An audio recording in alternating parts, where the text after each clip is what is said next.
Hello, আসসালামু আলাইকুম। আশা করি সবাই ভালো আছেন। আজকে আপনাদেরকে ইউরোপের নন সিজন একটা দেশ নর্থ ম্যাসেডোনিয়ায় নর্থ ম্যাসেডোনিয়ায় এই মুহূর্তে ভিসা কেমন হচ্ছে, পারমিট কি অবস্থা, সব মিলায় A to Z এই ভিডিওতে ইনফরমেশন দেওয়ার চেষ্টা করব। তো আজকে আপনাদের একটা যে বিষয়টা আজকে আপনাদেরকে তুলে ধরবো, সে বিষয়টা আপনারা শুনলে হয়তো অবাক হয়ে যাবেন। কারণ অনেকের সাথে এই বিষয়গুলো ঘটতেছে। কারণ আপনারা এজেন্সি থেকে সাবধান থাকবেন। কেন আপনাদেরকে এজেন্সি থেকে সাবধান থাকার কথা বলতেছি? কারণ আমার আমি তো আপনারা তো হয়তো জানেন যে আমি নর্থ ম্যাসেডোনিয়ার ভিসা পেয়েছিলাম। নর্থ ম্যাসেডোনিয়ার ভিসা পেয়ে যেতে পারিনি। সে বিষয়ে আমার একটা ভিডিও দেওয়া রয়েছে। একটা ভিডিও না, অনেক ২টা ৩টা ভিডিও দেওয়া রয়েছে। তো আমি কেন নর্থ ম্যাসেডোনিয়ায় যেতে পারিনি সে বিষয়ে আপনার ভিডিও দেওয়া রয়েছে। আর আমি নর্থ ম্যাসেডোনিয়ার ভিসা পাওয়ার পরে আমার সাথে আমার আমার অনেক আগে আরো আমার চাচাতো ভাই, আমার কিছু বন্ধু ৩-৪ জন একসাথে ফাইল জমা দেয় একটা এজেন্সির মাধ্যম দিয়ে। তো এখানে মূল বিষয় যেটা হয়, তারা সার্বিয়াতে ফাইল জমা দেয়। কিন্তু সার্বিয়াতে ফাইল জমা দিলে তাদের ৬ মাস হয়ে যায়, কিন্তু ভিসা মানে কোনো পারমিট নিয়ে আসতে পারে না। কোনো ভিসার কোনো খোঁজ খবর দিতে পারে না। তো তাদের এজেন্সি তাদেরকে না জানিয়ে নর্থ ম্যাসেডোনিয়ার ভিসা করায়। তো নর্থ ম্যাসেডোনিয়া যখন ভিসা করায় তখন তারা বলে যে আমরা তো সার্বিয়া যেতে চাই, কারণ আমাদের কেন নর্থ ম্যাসেডোনিয়ার ভিসা করানো হয়েছে। তাদের বোঝানো হয় যে এই ব্যাপার ভাই, সার্বিয়ার ভিসা করাতে পারেনি, আপনাদের নর্থ ম্যাসেডোনিয়ার একটা সিস্টেম ছিল, ভিসা করানোর সুযোগ ছিল বা ভিসার রেশিও ভালো ছিল, এই জন্য আপনাদেরকে নর্থ ম্যাসেডোনিয়ার ভিসা করাইছি। তো তারা একটা সময় বিষয়টা মেনে নেয়। কিন্তু তারপরে একটা সময় আসে যে পেমেন্টের একটা ব্যাপার, যেহেতু ভিসা করাইছে, পেমেন্ট, টিকিট, ম্যান পাওয়ার সবকিছু করার ব্যাপার আছে। তার জন্য তারা ঢাকাতে যায় এজেন্সির সাথে কথা বলতে। তারা এজেন্সির সাথে কথা বলতে যে যেটা বোঝে, তারা জানতে পারে যে যে এজেন্সির মাধ্যম দিয়ে করাচ্ছে তাদের কোনো লাইসেন্স নেই। এখন তারা এর আগে পাসপোর্ট দেওয়ার সময় একটা পেমেন্ট দেয় সার্বিয়ার জন্য, সেই পেমেন্ট দিয়েই কাজ করেছে নর্থ ম্যাসেডোনিয়াতে।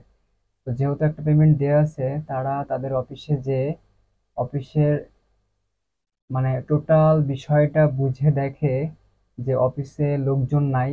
মানে ছোট্ট একটা রুম নিয়ে দুইটা মানুষ, দুইজন লোক, তারা মানে সকালে খোলে, বিকালে বন্ধ করে, এরকম একটা ব্যাপার। মানে অফিসের আর একটা অফিস থাকে পরিপাটি, লোকজন আসবে সেখানে কথা বলবে, পরামর্শ নেবে, ভিসা সম্পর্কে জানবে, দেশ সম্পর্কে জানবে। কিন্তু তাদের যে এজেন্সিটা, তাদের এরকম কোনো কিছুই না। তো আজকের এই ভিডিওতে আমি এই ব্যাপারটাই তুলে ধরবো যে আপনারা আহ, কেন হচ্ছে একটা ভালো এজেন্সি খুঁজে জমা দেবেন। তো তারপরে যাদের যেটা হয়, তারা এজেন্সির কাছে যায়, যে দেখে যে কোনো রকম তাদের এজেন্সির অবস্থা খারাপ, খুবই খারাপ, তাদের লাইসেন্স নেই, তাদের অফিসের অবস্থাও খারাপ, তারা ঠিকঠাক খোলে না, মাঝে মধ্যে খোলে মাঝে মধ্যে খোলে না, এরকম একটা ব্যাপার। তো তারা একটা সিদ্ধান্ত নিয়ে ফেরত চলে আসে। এসে সিদ্ধান্ত নেয় যে আমরা আসলে এখানে বাকি টাকা দিব না, কারণ এখানে টাকা দিলে হয়তো আমাদের বাকি টাকা মার হয়ে যেতে পারে, কোনোভাবে আমরা ক্ষতিগ্রস্ত হয়ে যেতে পারি। একটা পর্যায়ে এসে তারা খুব সিদ্ধান্ত নেয়, প্রায় ১০-১৫ দিন পরে সিদ্ধান্ত নেয় কি, যে এটা হচ্ছে আরেকটা এজেন্সির মাধ্যম দিয়ে, যাদের লাইসেন্স আছে তাদের মাধ্যম দিয়ে সেই এজেন্সির সাথে কথা বলায় বিষয়টা শার্টকাট করে। কিন্তু তারা বলে যে আমরা এই মুহূর্তে আপনাদেরকে কোনো পেমেন্ট দেব না। কিন্তু থার্ড পার্টি যে এজেন্সি যাদের লাইসেন্স আছে, তারা বলতেছে যে আপনি যেহেতু ভিসা করেছেন, ব্যাপারটা আমাদের কাছে হ্যান্ড ওভার করেন, আমরা বিষয়টা বলে ভিসা যেহেতু হয়ে গেছে, আমরা টোটালি খরচ খরচা করে আমরা ইসে পাঠাই দিচ্ছি, নর্থ ম্যাসেডোনিয়াতে পাঠাচ্ছি। কিন্তু তারা কোনো রকম ব্যাপারটাতে রাজি হচ্ছে না। যে প্রথমে যে এজেন্সির কাছে তাদের জমা দিয়েছিল, সেই এজেন্সি তাদের মূল এজেন্সির কাছে নিয়ে যায়, নিজে বলে যে এই ব্যাপারটা, আহ, যে আমরা তো এইভাবে টাকা পয়সা দিতে পারবো না, আমাদের ম্যান পাওয়ার হয়ে গেছে, সবকিছু কমপ্লিট করে ফেলেছে তারা এর মাঝখান দিয়ে। কিন্তু তারা কোনোভাবে পেমেন্ট দিতে যাচ্ছে না। এখন উনি পেমেন্ট ছাড়া কোনো রকম কাজ করবে না। উনি কাজ করবে কিন্তু পেমেন্ট দিতে হবে, কিন্তু এখানে পেমেন্ট দিতে পারছে না এই কারণে যে তাদের যদি টাকা দেওয়ার পরে সে যদি টাকা মেরে দেয়, এইসব চিন্তা ভাবনা করে তারা তিনজন কোনোভাবে তাদেরকে টাকা দিতে পারছে না। একটা পর্যায়ে এসে কি হয়েছে যে আপনাদের টাকা যেটা দিছেন ওটাও পর্যন্তই থাকবে, বাকি টাকা পৌঁছানোর পরে দিবেন, কিন্তু এখানে একটা শর্ত থাকবে। আর এখানে একটা ব্যাপার তুলে ধরি, যেহেতু ওদের সাথে কন্ট্যাক্ট ছিল, সার্বিয়া হচ্ছে ৭ লাখ 60,000 টাকা। সেক্ষেত্রে তারা নর্থ ম্যাসেডোনিয়ার ভিসা করাইছে, তারা সেই পেমেন্টেই যাবে। তারা বলছিল যে যেহেতু আপনারা 7,60,000 টাকা কথা বলছিলেন সার্বিয়াতে, সেটা নর্থ ম্যাসেডোনিয়াতে সেটা দেবেন। কিন্তু একটা সময় এই এজেন্সির ঘুজুমুজুতে, যাদের তাদের এজেন্সির লাইসেন্স নাই বা তাদের অফিসের কন্ডিশন খারাপ, তারা ঠিকঠাক খোলে না অফিস, একটা মানে মাইনাসে থাকা একটা অফিস, এর জন্য তারা তাদের সাথে কন্টাক্ট করে বা তারা তাদেরকে অপশন দেয় যে আপনারা বাকি টাকা আপনারা আমাদেরকে দিবেন, সেটা পৌঁছানোর পরে, নর্থ ম্যাসেডোনিয়াতে পৌঁছানোর পরে যেয়ে দিবেন। কিন্তু টাকা দিবেন 10.5 লাখ। প্রত্যেক এক একজনের 10.5 লাখ করে টাকা কন্টাক্ট, যে আপনারা পৌঁছাবেন তারপরে বাকি টাকা দিবেন।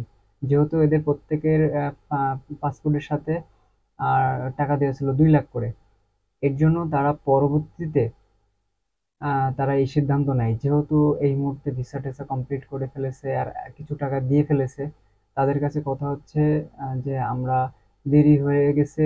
ব্যাপার হচ্ছে যে ইউরোপে তো সবাই যেতে পারে না, যেহেতু তাদের ভিসা হয়েছে সবকিছু কমপ্লিট, তারপরেও তারা রাজি হয়েছে। তা আপনারা দেখেন এখানে কোথায় 7,60,000 টাকা আর কোথায় 10,50,000 টাকা, এখানে অনেক টাকা, মাঝখানে অনেক টাকা। আর যে কি মানসিক অশান্তি, এটা আপনারা না দেখলে, না বুঝলে বিষয়টা, ব্যাপারটা বুঝতে পারবেন না। তো আমি আপনাদের এই ভিডিওতে এই ব্যাপারটাই বুঝাতে চাচ্ছি যে আপনারা যখন নর্থ ম্যাসেডোনিয়া হোক, সার্বিয়া হোক, মানে ইউরোপের যে কোনো দেশে ফাইল জমা দেওয়ার সময় অবশ্যই আপনার এজেন্সিকে যাচাই বাছাই করে দেখবেন যে আপনারা ঠিকঠাক এজেন্সির কাছে ফাইল জমা দিতে পারছেন কিনা, বা তারা এর আগে কখনো লোকজন নিয়ে গেছে কিনা, বা আপনার এজেন্সি এখন সবসময় চালু আছে কিনা, সর্বদিক যাচাই বাছাই করে তারপরে আপনারা ফাইল জমা দিবেন। তাতে আপনাদের এই ভোগান্তিতে পড়া লাগবে না। এটা একদম আমার বাসার সাথেই এই ব্যাপারটা ঘটেছে। আমার একটা বন্ধু আছে, 2 জন ভাই আছে, টোটালি 3 জনের আহ, এই সার্ভে ফাইল জমা দিয়েছিল, তারা এজেন্সি কাজ করাইছে নর্থ ম্যাসেডোনিয়া, 6 মাস পরে যে নর্থ ম্যাসেডোনিয়া ভিসা করাইছে। এখন পরবর্তীতে জানতে পারে যে তাদের কোনো লাইসেন্স নাই। লাইসেন্স না থাকার কারণে তাদের এই এতগুলো টাকা বেশি দিয়ে তারা নর্থ ম্যাসেডোনিয়াতে যাচ্ছে। তো আপনাদের সাথেও যেন এরকম কোনো কিছু না হয়, তার জন্য আমি আজকের এই ভিডিওটা আপনাদেরকে মেক করছি, যে আপনারা অবশ্যই এসবগুলো যাচাই বাছাই করে তারপরে আপনারা ফাইলপত্র জমা দিবেন। আলহামদুলিল্লাহ এই মুহূর্তে নর্থ ম্যাসেডোনিয়ার ভিসার রেশিও খুবই ভালো। আপনারা যে এখনো পর্যন্ত যারা নর্থ ম্যাসেডোনিয়ার ফাইল জমা দেননি, অবশ্যই ফাইল জমা দিয়ে দেন। সিদ্ধান্ত নিয়ে যে জমা দিয়ে দেন, একটা ভালো এজেন্সি দেখে, আপনাদের ভালো কিছু হবে।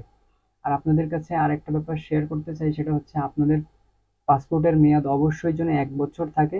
আর পাসপোর্টটা যাতে ফ্রেশ থাকে, আপনাদের নামের বানান ভুল, আইডি কার্ডের সাথে আপনার বাপের নাম, মার নাম, টোটাল গ্রাম, পোস্ট অফিস, টোটালি সবকিছু সুন্দর করে দেখে শুনে পাসপোর্টটা জমা দিবেন, যাতে কোনো রকম ভুল ভ্রান্তি না থাকে। কারণ ইউরোপের ব্যাপারে যদি আপনার পাসপোর্টে কোনো রকম ভুল থাকে আইডি কার্ডের সাথে, তাহলে কিন্তু আপনার বাইরে যাওয়াটা খুবই কষ্টকর হয়ে যাবে, বা আপনি পারমিট পাবেন কিন্তু ভিসা হবে না, বিভিন্ন ঝামেলা হতে পারে বা হচ্ছে।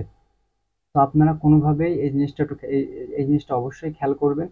আর যারা ভিসা পাইছেন তাদেরকে, আলহামদুলিল্লাহ তারা তো খুবই ভালো, খুব দ্রুত আপনারা নর্থ ম্যাসেডোনিয়াতে পৌঁছে যান। আর যারা এই মুহূর্তে পারমিট পাইছেন বা ভিসা পাইছেন, আপনাদের কাছে অনুরোধ থাকবে আপনারা অবশ্যই নর্থ ম্যাসেডোনিয়াতে যে 6 মাস থাকবেন। কারণ নর্থ ম্যাসেডোনিয়া ভিসার রেশিওটা এখনো ভালো, এই কারণে যে নর্থ ম্যাসেডোনিয়াতে সবাই 6 মাস করে, 1 বছর করে থাকতেছে, তারপরে যে চলে যাওয়ার সিদ্ধান্ত নিচ্ছে। কারণ সবাই তো আর নর্থ ম্যাসেডোনিয়াতে কেউ থাকবে না, একটা সময় সবাই সেন্ট্রাল ইউরোপে চলে যাবে, সেনজেনে চলে যাবে। এর জন্য সবাই নন সেনজেনকে বেছে নেয়।